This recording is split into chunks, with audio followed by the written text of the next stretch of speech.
to Pods from the Cop. Today will, I imagine, be a quite eventful episode with what's gone on the past couple of days. So we'll get straight into it. First of all, I'd like to welcome Kirsty to the pod. Hello, Kirsty. Hiya, nice to be here. Looking forward to it. And obviously we're joined by, as usual, Steve and Jamie. So first of all, Steve, I'll come to you. What do you think of the return of pay-per-view football? I think it's a disgrace, if I'm honest with you, mate. Why would you charge the fans additional money? They pay for Sky, they pay for BT, they pay for all manner of different platforms to watch these games. They pay enough to reserve season tickets, all right, they can't use them at the moment. £14.95 a game. It's exploitation and it's not right. Shouldn't be doing that. We should be finding ways to let the fans see it for free. Because what will happen? People will stop going to football matches because of COVID. Other things in their life, like hobbies with their kids, will get in the way. And when the games open up again, people will walk away from it because it'll be easier to do that.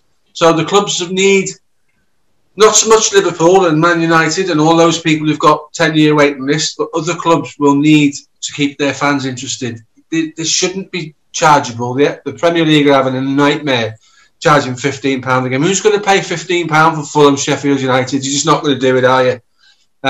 So from my point of view, don't bite the hand that feeds you. Let's get the fans involved and keep them involved, but don't charge them any extra money to do it. Charge £5 a season, like a TV Now pass or whatever it is, where they can see them all. Enough people would subscribe to that to make it financially boost the clubs, not in the way that £14.95 would, but I just think it's a disgrace, mate. So it won't be happening in our house. Same question to you, Kirsty. What do you think about the return of PPV? Yeah, so again, echoing what Steve said, I think £14.95 is a shocking price, to be honest. We're certainly not going to be paying it in our house. I think, as touched upon, if it was a bit cheaper, maybe £4.99 mark, I think a few would have, but then some clubs, the fans have already paid for their season tickets, so they already can't go to the game. Then they're being asked to pay £14.95. It's bang out of order, to be honest. And one of the things I've been picking up on social media a lot is like they've been saying, we need to recoup the funds because we've got to set up the studio and put on the presenters and stuff like this. But the cameras are at every match. They're there to put match of the day highlights or your BBC Sport coverage. The cameras are already there. I'm sure fans would accept, a pretty low-key coverage of the match if they didn't have to pay. So I think personally that's something that the broadcasters can provide, and they're just being cheeky asking for this £14.95. No, so don't agree with it, and we won't be paying for it here in our house.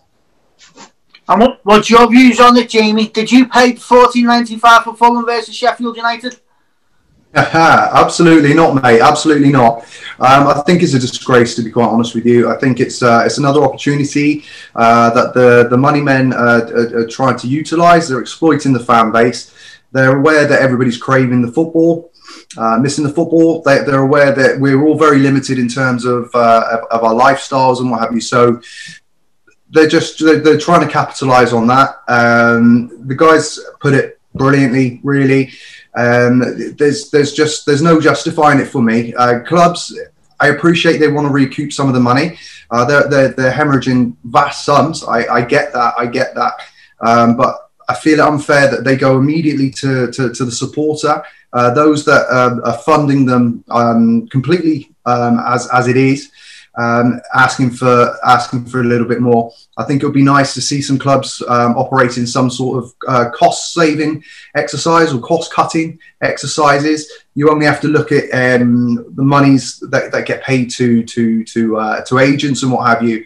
Astronomical sums we're talking about here. Astronomical sums. So I think the people at the top need to have a look at expenditure and see what they can do in relation to that. I think the outlay on agents is a disgrace. That seriously needs some addressing, and stop coming to the fan, mate. The working person. They're making a working person sport unaffordable for the working person. They're taking away the game from the people that it matters to most, mate. Just sticking with you, Jamie, I know something you looked at closely this week was Project Big Picture. I'd just like to know your opinions on it. Well, Project Big Picture. It was something I was reading into. To be honest with you, the Merseyside derby kind of obliterated my mind with regard to a lot of things. So digesting a lot was difficult. I think it's a concept that's been essentially poo-pooed at the moment. I wouldn't be surprised to see it get brought back to the table. I know there are some certain people that are looking for a breakaway European league as well. It's all sort of financially driven, mate. I'm not entirely sure. I haven't got my head around fully the details of this big project concept. But I'm sure it's very much financially driven. You only have to look at obviously who's sort of driving the concept forward. So yeah, it'll be interesting to see how that would go about. Obviously, there'll be massive implications in terms of cup competitions as well, because they'll be looking at getting rid of the League Cup or however you want to name it now. That's a big opportunity for the lesser clubs, so to speak. The smaller clubs, there's a massive revenue stream for them. So that's a big thing to consider. Yeah, it would be interesting to see how the ramifications will actually feed through down the divisions. It is a concern. It's getting to the point now where I'm feeling they're just playing with things for the sake of playing with things, in order to sponge out a little bit more money from here, there, and everywhere. I would love to think that one day we're going to get to the point where we can say, do you know what, this is the game. This is the way it's going to stay. Same question to you, Kirsty. What was your opinions on Project Big Picture and Liverpool's involvement in it? Yeah, so I was actually quite pleased when it turned out that they've voted it down. I think, it probably will come back in some other sort of format. But as a Liverpool fan, it just made me feel quite uncomfortable. I don't really appreciate the fact that as a club that's got a lot of money, a big fan base, that you automatically get more authority.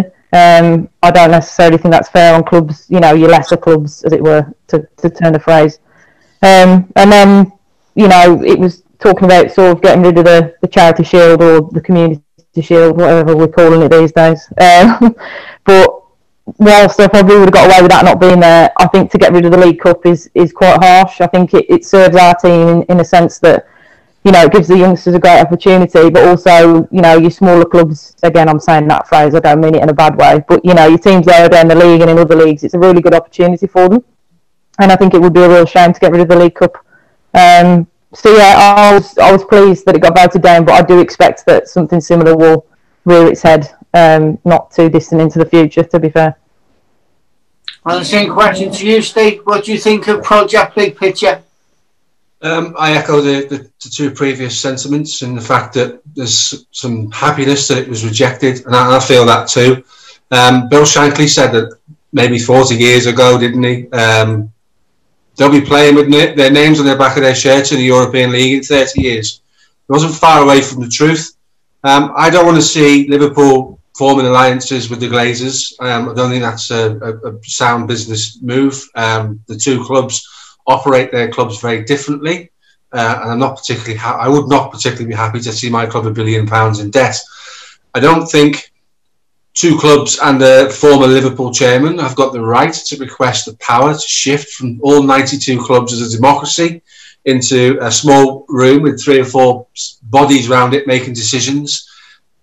If Leyton Orient draw Manchester United at home, that boosts them. That means if that happens in December and the January transfer window opens, that could mean a player. That could be the difference between extending a contract.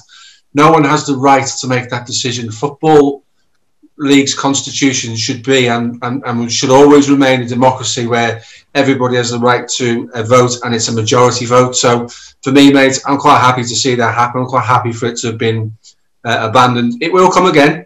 I think some of the points made in the project have been taken under the wing by the Premier League and the powers that be, and they will use some of the points slightly differently to how they were intended. But they will use some of the points to restructure, hence this money that's going to travel down into the Football League from the top tier. But I don't think it's the last we've heard of it, but I'm made up it didn't get very far this time, mate. So yesterday there was an incident between Aguero and the assistant referee Sean Massey. So, Kirsty, I'd like to take to you first. What did you think of the incident, and has it been blown out of proportion at all? Yeah, so I was actually still in the pub at this point, so I was drowning my sorrows after the Merseyside derby, and I saw it pop up on the screen. I remember sort of noting that it had happened, but not really, thinking too much of it at the time. Then when I got home and the day after on social media, it sort of blown up. Everyone was talking about it, so I had another look at the footage. And having looked back, it does make me feel slightly uncomfortable. I think it's more the nature of where he's put his hand on the back of the neck, and it's sort of asserting a bit of control. But for me, there's a lot of talk going on social media saying, oh, well, if it was a bloke, would he have done it to a male official? And I think he probably would have done it to a male official, because I think, players put their hands on the refs all the time and the officials. So I'm not sure that there is, as much to it as has been talked about. But for me, the only opinion that matters is Sean Massey's. And it really, really frustrates me that she's such a, brilliant female at the top of the game. And the only other time we talk about her is in these moments of controversy, never about when she's had a cracking game or put on a great show. So it's frustrating, really, but I'll be interested to see whether she comes out and says anything. I think from what I know of her, she probably won't. She'll just be professional and let it slide. But it's difficult. I think it potentially has been blown a bit out of proportion, but as I say, at the end of the day, Sean's the one who's got the opinion that matters. So, same question to you, Jamie. What do you think of the Aguilera-Sean Massey incident? It's difficult to really extend on what Kirsty has said there. Excuse me. Essentially, she's a wonderful official. She's done really well to get where she is. I think as a sport, football, we're trying to make it far more inclusive. It's been far too divisive in terms of male football, women's football, and involvement in the man's game as well. So in that respect, I'm trying not to look at it from a perspective of because she's a woman. I'm looking at it from an official angle. He shouldn't be putting his hands on anyone, but it does happen in the game. As a man, I didn't feel overly comfortable with the fact that he put his hands on her. But by equal measure, we're trying to encourage equality within the game. So by definition of that itself, if he wasn't to act in the same way that he would towards a male official, that in a way would be wrong as well. I guess. I don't know. I'm spitballing with you a little bit here, but again, just to sort of echo Kirsty's point there, the only opinion that matters here really is Sean Massey. We've heard nothing from her on the event. She may have made nothing of it either. So it's not for me to decide. I've got my opinion. I've got my opinion on it. But yeah, it's not for me to decide. I genuinely don't believe that there was anything sort of malicious or his way of trying to assert sort of power over a female. I genuinely think it's something he may well have done in the event it was a male official as well. I didn't feel overly comfortable, should I say, with it. But I genuinely don't feel there was anything malicious. And what's your opinions on the incident, Steve? I don't think there's any sexist or sexual connotations in that at all. I think what there is a glaring disrespect for officials. You don't put your hands on any official, whether it be, we all remember Paolo Di Canio pushing Paul Alcock over and getting like a $1 million ban for doing it. But you don't touch the officials. You can't. It's going beyond the line of what's acceptable. If she chooses to make something of it, it'll be dealt with behind closed doors. I don't think there'll be a big media blow up over it because those things are never easy to handle. If it's not dealt with in any form, does it set a precedent that it's okay when really it isn't? As Jamie said, we're trying to be inclusive. We're trying to bring more females into the game because that's the right thing to do. It didn't make me uncomfortable from the point of view he shouldn't have done that to a female. It made me uncomfortable because he shouldn't have done it to anybody. So I'm not on the sort of sexism bandwagon to any degree. I just think it's disrespectful to the officials, and I suspect there will be words in the clubs from people who are affiliated in those positions to say, guys, don't do these types of things. It was wrong, and he shouldn't have done it. Well, thank you for that. Thank you for that, guys. And we'll move on to our next segment now. Welcome back. And now we're going to talk about the derby. Controversial as it may seem, we need to talk about the game. So, Steve, I'm going to start with you. Just summarise the game for us. I thought the game wasn't great in terms of technical quality and free-flowing football. I thought Everton were, as expected, big, strong and aggressive, and they tried to nullify Liverpool by being, well, we can say overly aggressive because we know what we know, don't we? Not a great game, particularly to watch. I thought started like a house on fire, Liverpool, Andy Robertson in particular. Then Everton got, after the goal, obviously we lost Van Dijk through injury. Then Everton got a little bit of tails up because that would give anybody encouragement, whatever the reason for it happening, that would give a team encouragement to see a player of that magnitude leave the pitch. Second half, thought Thiago came into the game. I'm going to be honest with you and say 2-2 is probably a fair reflection. If we'd scored at the end, don't get me wrong, if that goal had been given, I'd have been bouncing off the ceiling, I'd have been as delighted as anybody, mate. But the reality is, for whatever reason, that goal wasn't given, and I can't be too disenchanted with it, with a 2-2 draw. I think we had the skill and they had the brawn, and I think there was a match of that somewhere down the line. So a 2-2 for me. I'd like to see Hendo's goal stand, but 2-2 isn't really a poor reflection of the game. I think it's about right. How would you sum up the game, Kirsty? Yeah, so I'd follow on from what Steve said, really, because straight after the final whistle, I sort of said 2-2 was probably about the right result. But I had quite a lot of backlash on Twitter, which often happens, to be fair. And I was thinking, maybe we did have the better of the chances in that. But I think Everton, compared to a lot of recent Merseyside derbies, actually held themselves, in quite high regard for me. I mean, like you say, it was more brawn and definitely a lot of muscle and not necessarily technically grace. But they did what they needed to do, and I think they played pretty well, to be honest, at Goodison. So, yeah, I also think 2-2 was probably the right result. Robbo, for me, was like a man possessed for the first 20 minutes. It was absolutely amazing. And I was dead chuffed that Mane come straight back in and scored. Thought Salah's goal was a great strike as well. So, yeah, I mean, I'm sure we'll come on to it later about the big incidents, but I think, having looked back overall, I think annoying as it is, I think a 2-2 was probably the right result. How do you sum up that game, Jamie? I'm going to be slightly contrasting to the other guys there. I personally feel we edged it. Now I'm going to ease myself into this topic because I feel particularly prickly about it. So I'm going to ease myself into this one, and we'll come on to the decisions, I'm sure, a little later on. In terms of the game, I think Everton gave a really good account of themselves. Naturally, a lot of people were eulogising about Liverpool, saying, it was a fantastic display and all those sorts of things. We grew into it. We started real quick. We started really quick. But yeah, Arsenal, I don't know where that came from. Everton grew into the game themselves. But second half, obviously Thiago started to come into his own and started playing his own tune. And I genuinely feel that we edged that one, mate. I can understand why some people were eulogising about our performance, because naturally there was a lot of furor about Thiago going into the game. So naturally eyes were cast into the technical side of the game.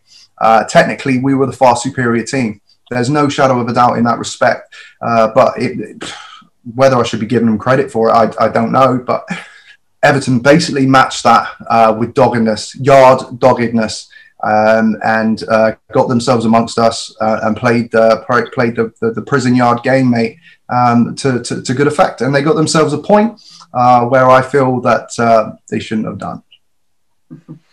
So, Steve, you've already mentioned a couple of players there before. So, who was your standout performers for the Redmen?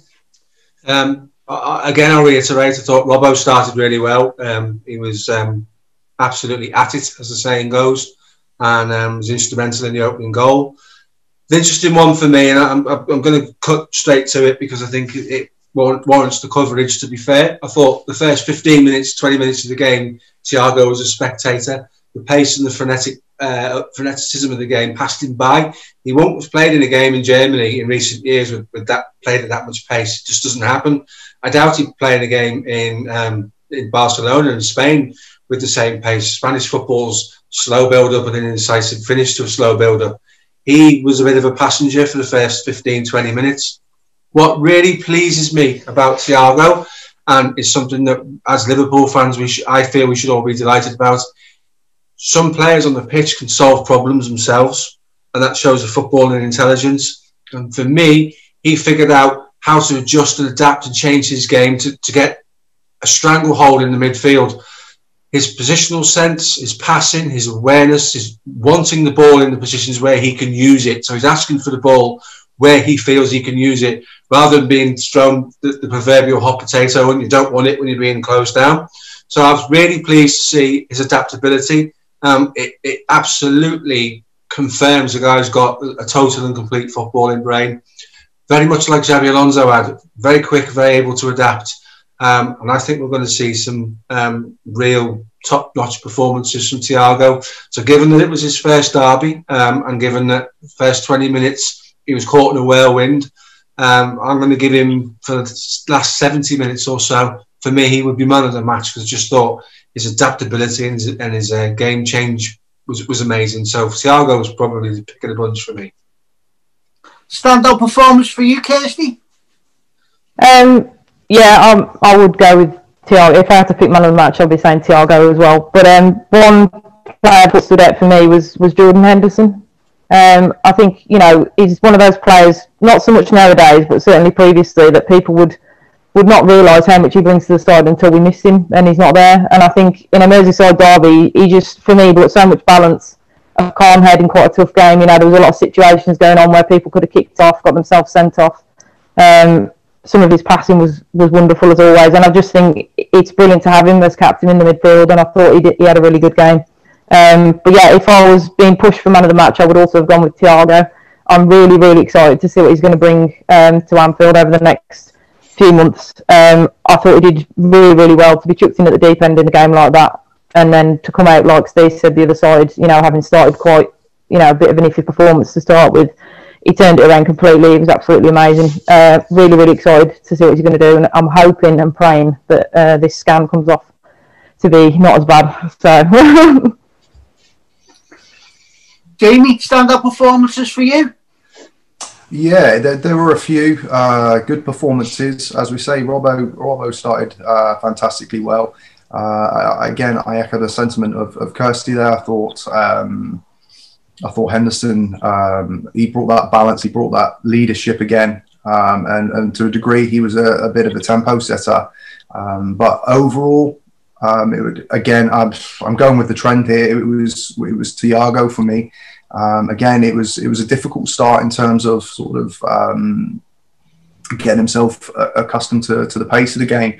But once that happened, mate, he really did start singing his own tune. He was the midfield orchestrator. He was picking a pass. He was finding positions. He was getting into spaces. But one thing that often gets overlooked with Thiago, and has throughout his time in the game, certainly for the period of time I've been acutely aware of him, is his ability to break up play. There were a number of times where he was tracking back. The timing of his tackles were exceptional. He's a fine player. It often gets lost because he's so good with the forward momentum. He's good in transition too. He will turn on a sixpence. You have no idea where the man's going.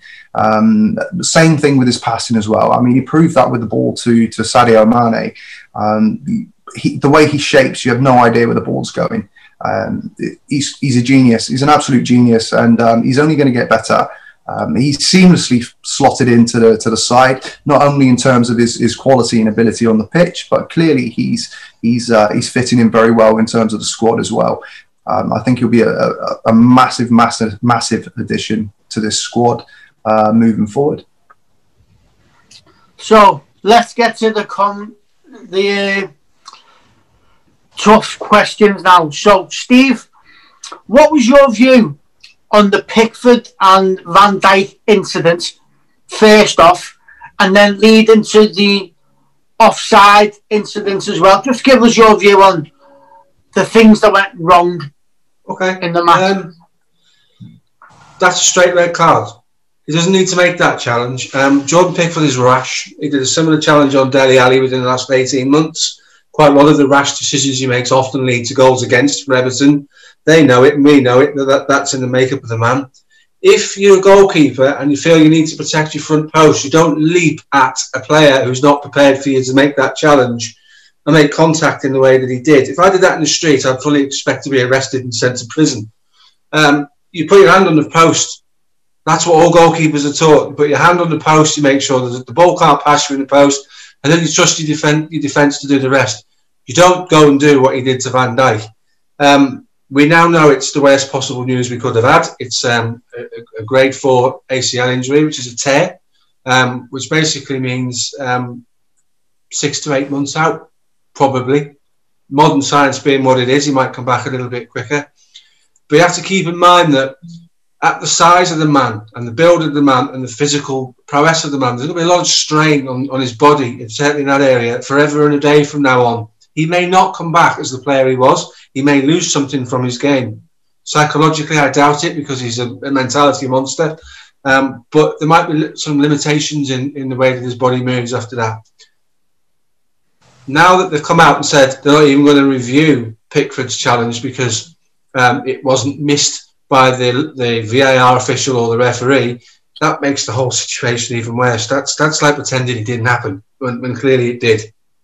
So on that one, I'll move on because I could get really frustrated with that talk for a long time and really vent my spleen about that. The offside is not offside, not a chance. What are you measuring by? You're measuring by his ankle, by his elbow, by his shoulder. That's not offside. You could twist that and bend it and use those little blue and red lines any way you like. The pass from Thiago was absolutely sensational. That warranted a goal all by itself. That no-look ball where Mane doesn't even have to move was sensational. So for me, VAR is cheating the fans. Cheated the fans at the weekend. Absolutely cheated those people that pay for their subscriptions. And we've talked about other means of paying for subscriptions to watch football. But unless they change it, that sets a precedent that you can do that and come out and challenge players like that and you get away with it. Absolutely a disgrace. An absolute disgrace. What was your views on the incident, Kirsty? Yeah, so obviously now we know the tackle on Van Dijk unfortunately has led to him potentially being out for the rest of the season. I'm absolutely gutted. I think Jordan Pickford, as I think many know, is very hot-headed. He goes from sort of sublime to ridiculous. He made some cracking saves in that match, but then equally has completely clattered Van Dijk for no reason whatsoever. And I just think it's unforgivable. But the fact that wasn't a red card or wasn't even looked at during the match itself, and now afterwards is not going to be looked at, it is astonishing. And I don't want to dwell on it too much because it's hard to take. Van Dijk's one of the best players we've ever seen at Anfield, and to think that, as Steve said, he could come back and potentially not be as strong physically is heartbreaking.